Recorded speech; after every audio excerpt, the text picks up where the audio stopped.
नमस्कार, मी विद्या विप्राज किचनमध्ये तुम्हा सर्वांचं मनापासून स्वागत। आज आपण बनवणार आहोत गुळांबा। त्याच्यासाठी मी इथं 4 कैऱ्या घेतल्या, त्या स्वच्छ धुवून घ्यायच्या आपल्याला, त्यातला पूर्णपणे चीक काढून घ्यायचा।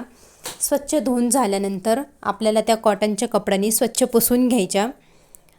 त्याला पाण्याचा अंश थोडाही राहता कामा नये, नाहीतर गुळांबा खराब होतो। पुसून घेतल्यानंतर आता इथं मी पूर्ण कैऱ्यांची साल काढून घेतली। पाहू शकता तुम्ही, साल काढून घेतल्यानंतर आता ह्या कैऱ्या आपल्याला खिसून घ्यायच्या आहेत। इथं मी बारीक खिसणीने पूर्ण कैऱ्या खिसून घेतल्या आणि खिसून झाल्यानंतर त्यातलं पूर्णपणे आपल्याला पाणी काढून घ्यायचं आहे। पाहू शकता तुम्ही, बारीक खिसणीने मी खिसून घेतले। आता हा खिस पूर्ण तयार झालाय, त्याच्यातलं आपल्याला पूर्णपणे पाणी काढून घ्यायचं।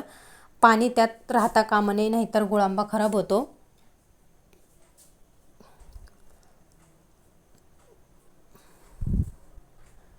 आता अर्धे वाटीला थोडं जास्त खिस निघालाय आपला कैऱ्यांचा। आता तो एका कढईत काढून घ्यायचा आणि त्याच्याच प्रमाणे आपल्याला गूळ पण वापरायचा आहे। तुम्ही गुळाऐवजी साखर पण वापरू शकता। आता हे पूर्णपणे मिक्स करून घ्यायचं आणि नंतर कमी गॅसवरती शिजवून घ्यायचं हे,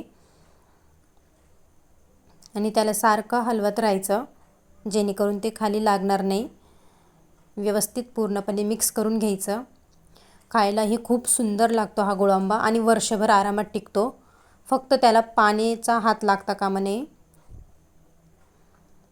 आता पाहू शकता तुम्ही, गुळाला पण पाणी सुटलंय। व्यवस्थित शिजून द्यायचं आता कमी गॅसवरती। आणि त्याच्यात मी 1 वेलची, 2-3 लवंग आणि 1 दालचिनीचा तुकडा टाकला आहे। खायला खूप टेस्टी लागतो गुळांबा त्यामुळे, आणि थोडंसं मीठ पण टाकते। आता हे कमी गॅसवरती शिजून द्यायचं आहे।